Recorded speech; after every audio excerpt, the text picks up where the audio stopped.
Oh, hey, you stranger. Look, it's a Tuesday. If I'm not yet your best Tuesday friend, can I be your best Tuesday friend now? I know, you know what? Go ahead and pause this. Go grab yourself a beer because these topics and these episodes are best served with cold beer. Now, going through the different kinds of love had been really powerful for me. And I hope, stranger, that it is also, if not life changing, but it also brought a lot of different thoughts and ideas that you can ponder upon. I realized which kinds of love that I have been in, and I've also realized which kinds of love that I haven't been in. And there's just really so much to discover. I always thought that being hopeless romantic was a sin. And since I have been accused for more than one time by both a romantic partner, a friend, or even a relative that I don't know how to love, going through the kinds of love made me realize that I am very much capable of loving. It's probably just that we don't have the same definition of love, or not on the same kind of love when it happened, or maybe um, I gave you the best way that I know how, but it isn't what they were expecting.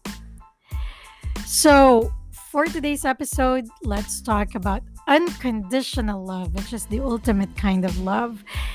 If you still don't have that beer, please do pause and grab a beer. My name is Lee, and this is Decapitated Thoughts.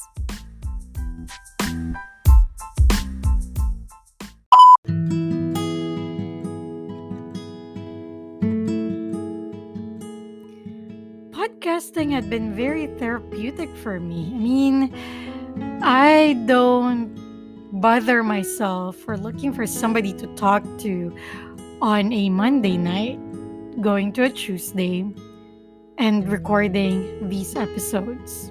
It has been awesome. So, Stranger, thank you so much because we are about to end season 2, and that's pretty awesome. And we're going to go through season 3. I still don't know if I can get those interviews, but hopefully I can. But if I cannot, then I'll be preparing a very good season 3 for you guys with contents that you would want to hear. So, as early as now, if there's something in your mind, if there's something that you want us to talk about, I would be happy to do the research for you. We'll talk about it. Send me an email, linotegami@gmail.com. And I would love to hear what you think. I love feedback. And I would also love to hear what you want to hear. So we can record it and we can talk about it. Okay. So, like what I mentioned on the first part of the recording or of this episode, this journey had been really awesome because I realized a lot of things.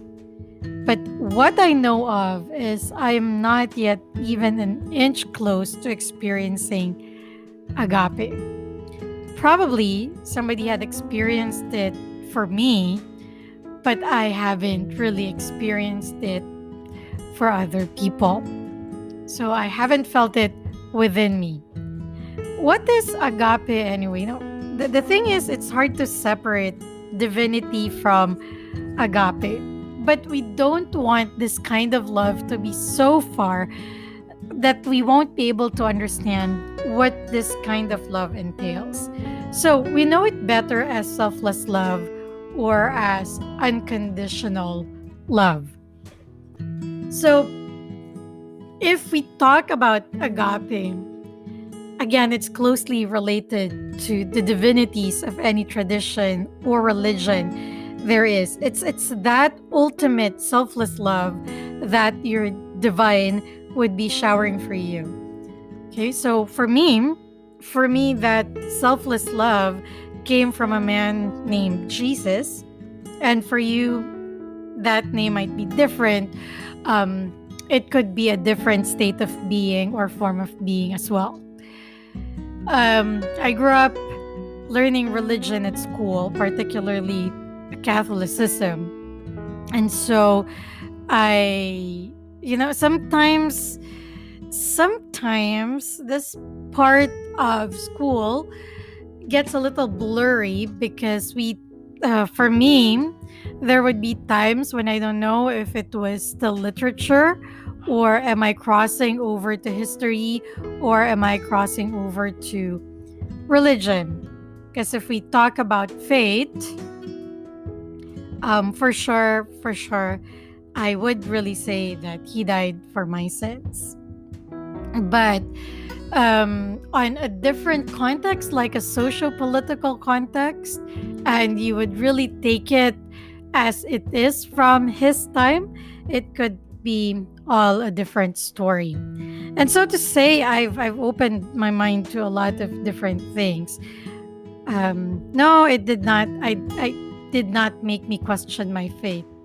And to be honest, I think my faith was more better. It had been stronger to be able to look at this faith at different ways. But I'm not here to talk about that. No, no, no, no. It's just really so hard to separate it from that. So maybe for you, your divinity would have a different name, or that divine being that showed you ultimate selfless love would be of a different name. But I would say they did something. They ultimately sacrificed something for us to be able to say that it is a selfless love. Now, I think with that kind of thought and idea, and just hear me out on this one, it kind of pushes away the idea of selfless love from a human perspective, because it's divine. It's way up there. It's way out of our leagues. But actually it's not. So if we pull it a little closer from my tradition, from my point of view, I would give it a name as Mother Teresa, Pope John Paul II, or even Pope Francis. Particularly Pope Francis, because he had been so awesome in adjusting his lenses for a lot of social political issues. Um, he wasn't he wasn't the perfect pope. Actually, he's not even a perfect person, but just the mere fact that he is willing to look at different issues from different angles, I think that is already showing selflessness. We've been saying since episode 1 of this season, love should be inclusive and not exclusive. How can we say that we know how to love if we kept on pushing away, or if we kept on excluding people away? See, when I started gardening indoors, I've always felt the urge of sharing the plants with other people. Like, it gives me so much joy, really, to propagate a particular plant, knowing that I will be giving it out to somebody else and that they would also experience the joy of planting. So that's love right there. I really love my plants, that I wanted to share that love to other people. And honestly, I've only been realizing these things as I've been doing these episodes. But that's not close enough to a selfless kind of love. Now, we can even pull it a little bit closer and a little bit far away from religion or tradition, and we can take a look at your local heroes, your national heroes.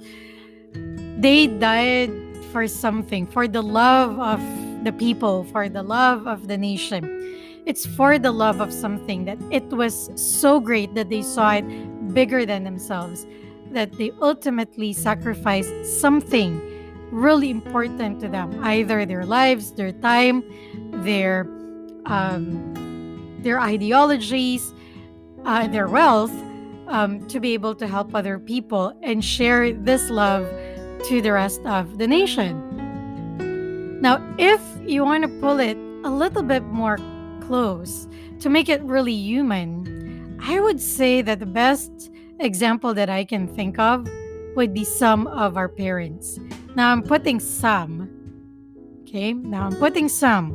Why? Because not all of the truth is in this life, not all parents are capable of being parents. That's the truth.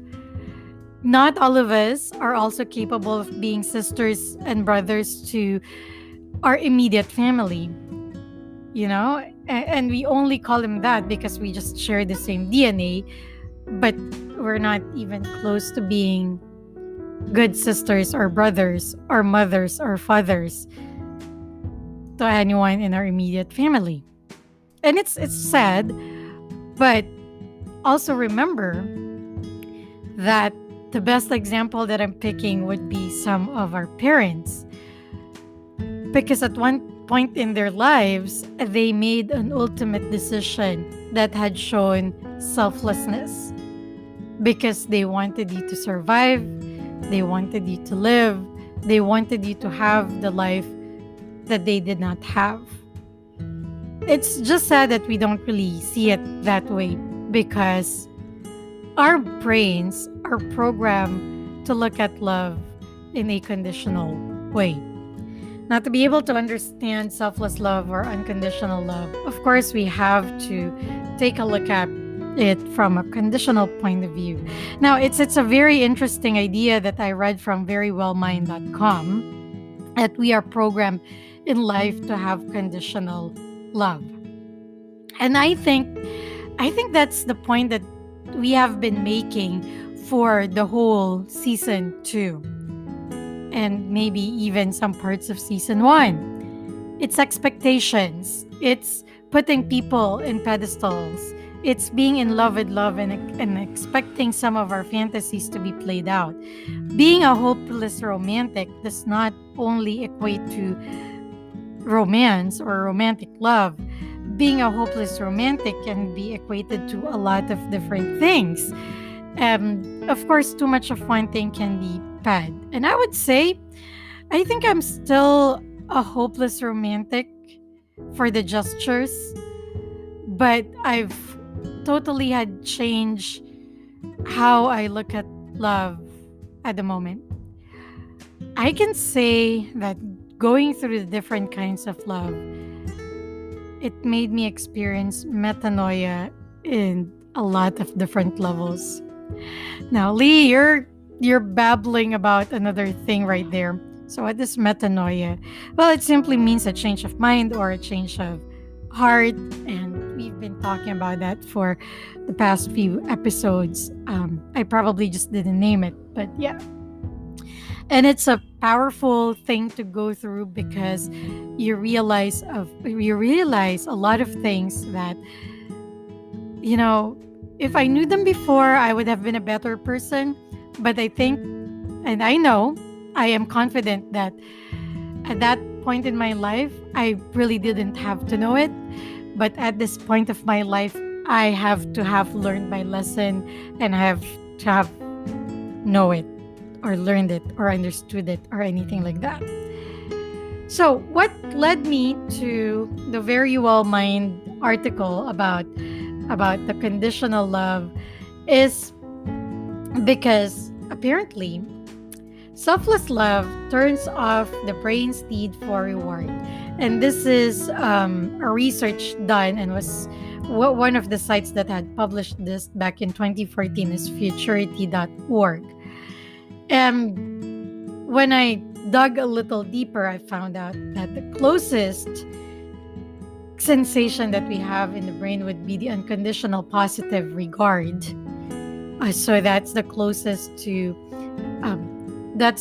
scientific way that we can probably explain agape or selfless love or unconditional love. Now, it takes a lot to be able to get to your unconditional love. When I say that love is effort, it is really effort. Because to say that you're loving without conditions, That means you are constantly understanding situation and people and anything that comes into play. That you are constantly adjusting your lenses near far to get a better view of what's happening, to get better considerations of what's happening, and that you can position yourself in a way that you love other people and you still love yourself, that you're not giving away too much, you're just giving enough, but without conditions. I think that's really ultimate, and that's really, really hard to do. I don't know if you felt like you have already felt an unconditional love before. Now, we mask unconditional love in a lot of different ways. We think that sacrifices would be the way to go. Well, sacrifices in terms of really putting yourself out in the line without thinking that you're going to get something in return. That is the sacrifice for selfless love.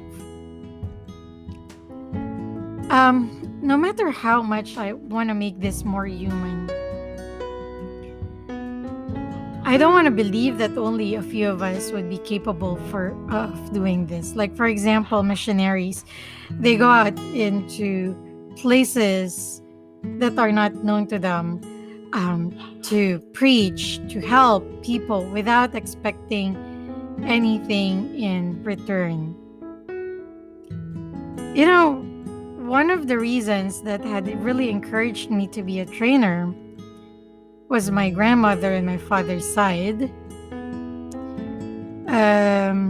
When people didn't want to be assigned to really, really remote places out here in the Philippines, she volunteered to teach in an island that's far away from her mother and father and brothers and sisters, and far away from Manila, in the hopes that she would be able to educate young minds and to be able to teach them something, to impart to them a treasure that they can hold on forever. I can't remember if she died around the age of 91 or 92 or maybe even 94. But all I know is that she only stopped teaching literally 3 years before she died. That's because she was already in bed and could no longer do catechism. And I think that was powerful. To be honest, I was never really close to her. But I've heard a lot of wonderful stories about her. And in this case, I honestly didn't mind. I mean, I have a fantasy of having grandparents that I can still see every weekend. But for her, honestly, I really just didn't mind if she was a little bit far away, because I know the impact that she had on other people's lives. And I think, to me, that's enough to pull her a little bit closer and be inspiring. But don't get me wrong, I was really close to my grandmother from my mother's side. So I still had those weekends with a grandmother. So, yeah. And when I think of this love, that's what makes me question whether I'm capable of truly being selfless. So, what is unconditional positive regard?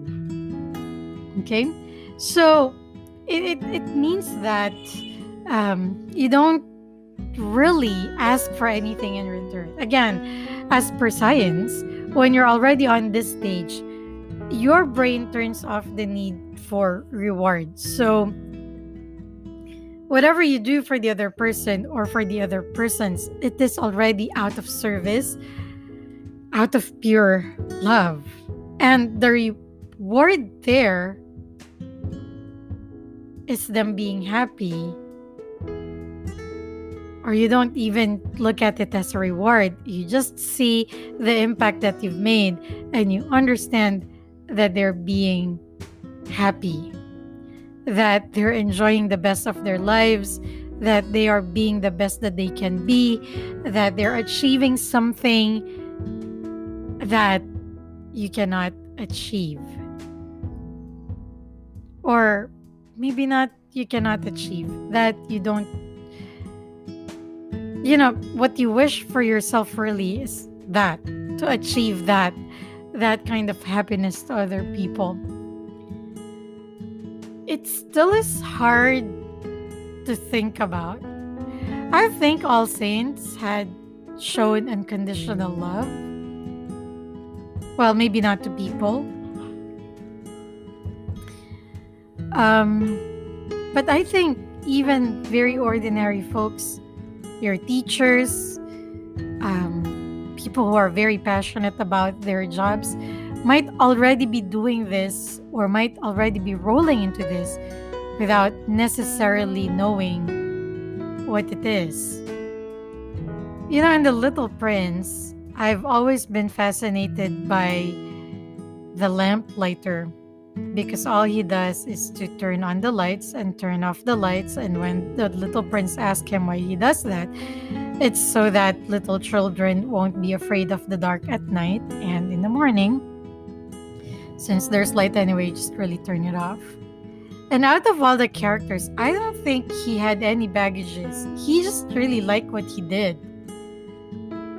He just really liked what he did. Because there's some sense of purpose in there, of being able to light up somebody else's world. We are all in search of happiness, and we are all in search of love.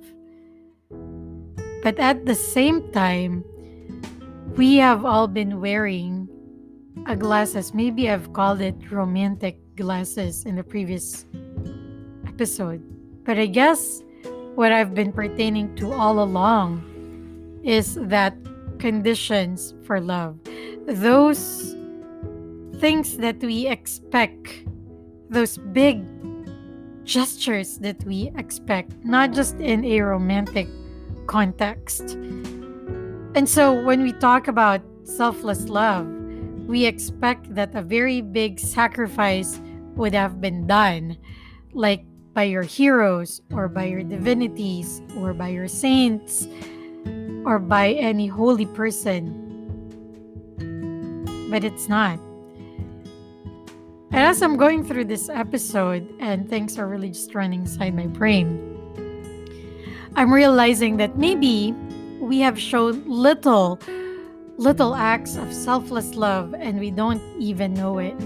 So when you sacrifice your time just to see your kid being happy, if you sacrifice a little bit of your savings, or maybe all of it, just to help out a friend in need or a sister in need, or maybe you are missing out on your football practice, basketball practice, to spend time with your girlfriend, I think that is selfless love. The sensation of falling out of love really happens when we don't meet somebody's expectation. Maybe your girlfriend thought that missing out your basketball wasn't such a big thing. Maybe because she was waiting for something more, for something bigger, for something more elaborate. But we're really not going to be on the same page until we talk about it, until we communicate freely what we have in our minds and in our hearts. When we are more willing to listen, when we are willing to understand, when we are willing to be, not to be in the other person's shoes, but at least just to see and stand beside them and see things from their point of view. I don't think they have to remove their shoes just for you to understand them. standing beside them, holding their hands. And I'm doing this and I'm making this sound really hopeless romantic, but it's not. Um, Standing beside them on the same platform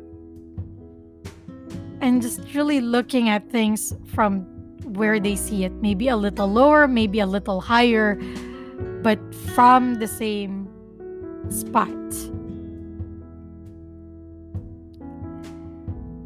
And you really start to understand them and know how to meet them in the middle.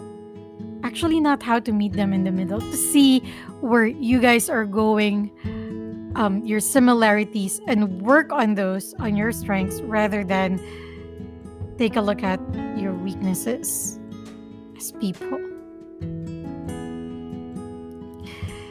Romantic love, pragmatic love, or any kind of love that is, even your self love, is already a lot of work.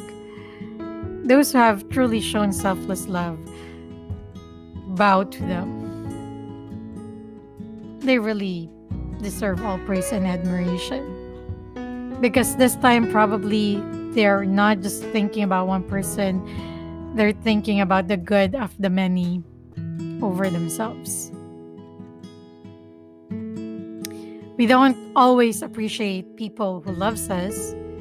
We don't always appreciate the love that is being showered or given to us because it isn't the love that we are expecting. I think we had been worried too much to just really see and look for romantic love and equate it with happiness. Well, once you realize that there are different kinds of love, you'll also understand that you have been loved very much and that you're also capable of loving.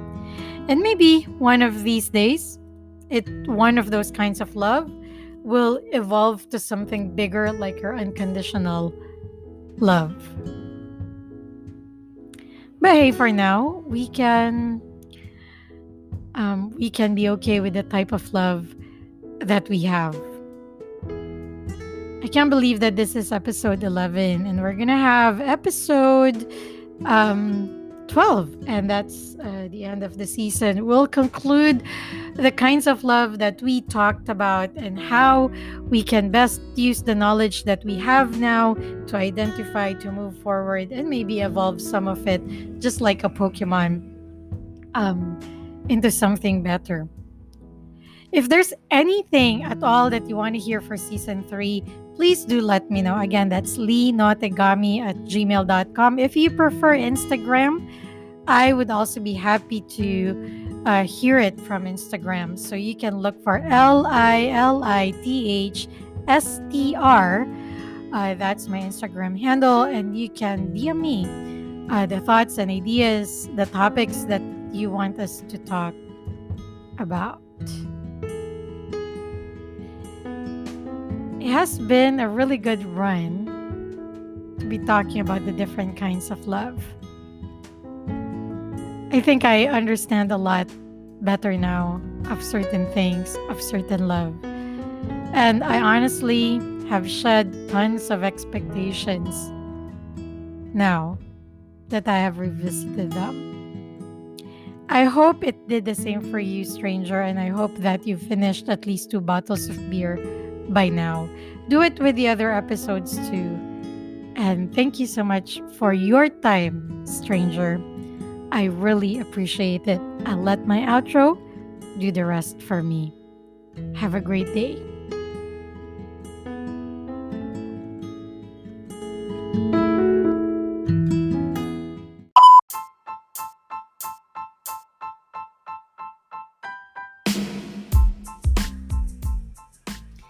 Hey there, stranger. Do you agree with what we have talked about today? Did you learn anything? Do you have a friend who might need this advice? If you agree to all of those, don't miss an episode. Add this to your playlist and send this link to your friend. It was awesome having you today. Thank you so much for listening. My name is Lee, and this is Decapitated Thoughts.